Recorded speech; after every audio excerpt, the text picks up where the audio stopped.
Welcome to the Jesse and Angela Love Show. Well, good evening, everyone. So silly. Yes, we have a lot of current events and human situations, and a good message today that I'm sure would help everybody all over the world, especially in the United States as well, in many parts of the city of the United States. So we're talking about, who is that? Lawrence Taylor.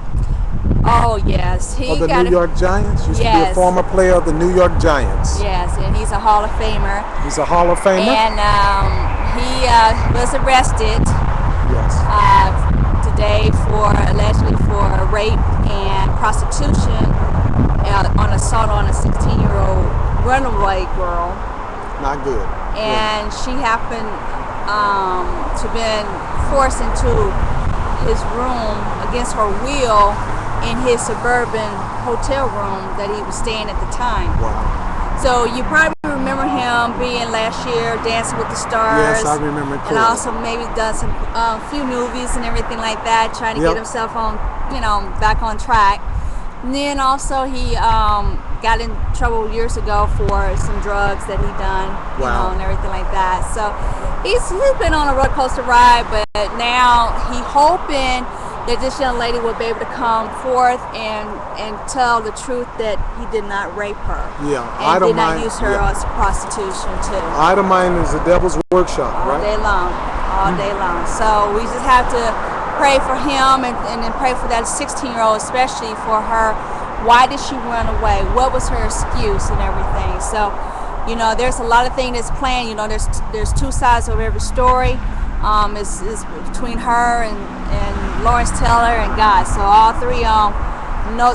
Well, God knows the truth, but it's between the two that knows the truth and really knows what happened. So I know a loved one that did run away but came back. We found her. But anyway, any of you decide to run away, don't do it. First of all, if you do, try to go to a shelter. Yes. A safe shelter like the fire department normally likes in the city, the state of city of Miami and the state of I'm sure Miami. They have a lot of fire departments and things like that. Police departments. If somebody's trying to pick you up, go the other way and run and yell fire or whatever. Right. And then if you see a police, wave them down and report that person, because guess what? That person's going to try to do it to somebody else's children or somebody else. Exactly. So try to go to the shelters of the police department or the fire department. They're open all the time. Yes. And so those are safe. So that's one thing about that situation. So one is going in, hopefully that things will get situated on that note. But yes, we got another incident. Right. Almost similar name. Yeah. This one here is been acquitted from prison. Yeah. Right. His name is Raymond Towler. Which is spelled Towler. Right. So almost like saying Tyler, but it's Towler. Towler. So anyway, he's from Cleveland, Ohio. He was wrongfully convicted for a rape that took place 30 years ago. My God. On a 11-year-old girl. 11-year-old girl, and he didn't do it? No, he didn't do it. They did a DNA test on it. Come to find out, he was not the one who actually raped this young girl. So that's a long time to be in prison for, and they have to clear him in every way. Yes. Social Security, everything else. Exactly. They have to clear his name. Exactly. And he should be getting compensated for that 30 years of being in there. Yeah, and he's 52 years old, so you can imagine him, going through that. Wow. And the statement that he said, in quote, "God is great, and I didn't do it by myself," unquote. He didn't make it in prison by himself. Because people interpret it another way. Right. He didn't do what? Himself. He didn't. Yeah, he didn't do it by himself. As far as that's what he should have said it a little clearer than the way you said it. Yeah, and being in prison. And he did say it that way. So people, So for him, we're grateful that he got out. It's too bad that it took him 30 years to clear his name. but he didn't give up the fight and the faith Yeah. that he had. And I like the lawyer. What his lawyer said is the DNA is unbiased. that's right. That's right. Simple as that. It's unbiased. Exactly. So that should have from the get go should have took care of that. But it took him 30 years to actually realize that he didn't do it. So the judge was very happy that he was getting out. Yeah, when something you didn't do, I'll be happy too. But some people are not happy. They want you to be in a place where something you didn't do. Somebody did it, so you just let them be the one that pay the price. Right. What craziness?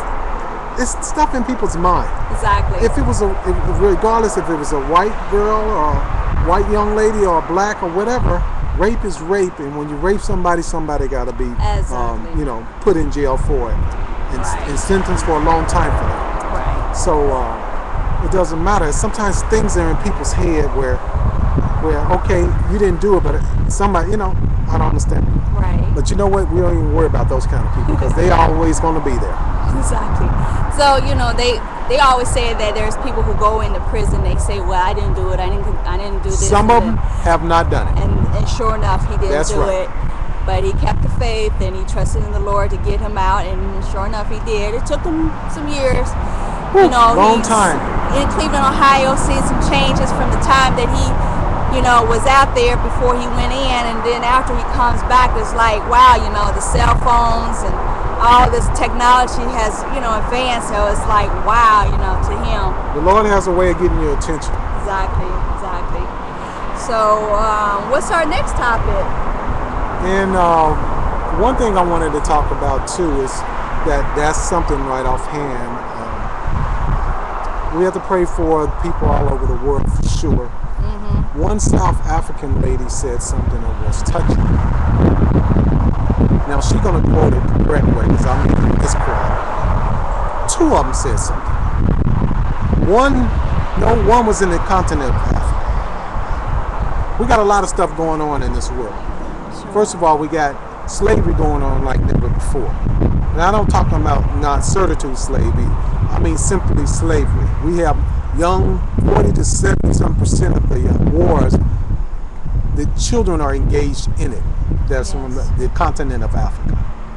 We have in South Africa, we have,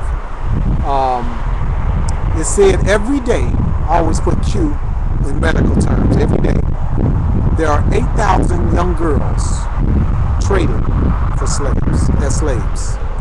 We need to stop that as a global intervention. We need to find some way to stop a lot of that. Exactly. Because humans are humans. Exactly. And a lot of young, like I said, a lot of wars are going on in the continent of Africa. A lot of slavery, a lot of slaughtering is going on in the continent of Africa and all over the world. But this particular one, this lady said one thing. This one older lady said this. She's been in poverty for so long. She said, I was born in poverty.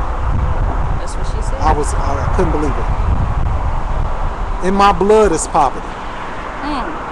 Something like that. In my blood, my veins is poverty.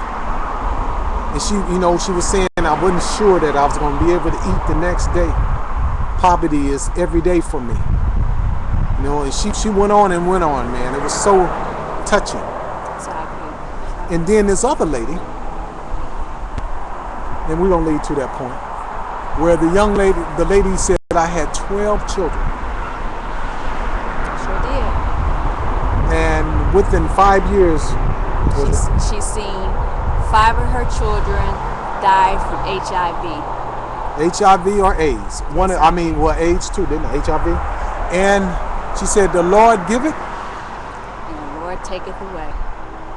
And the Lord knows best. Mm-hmm. Now that takes a lot to love the Lord.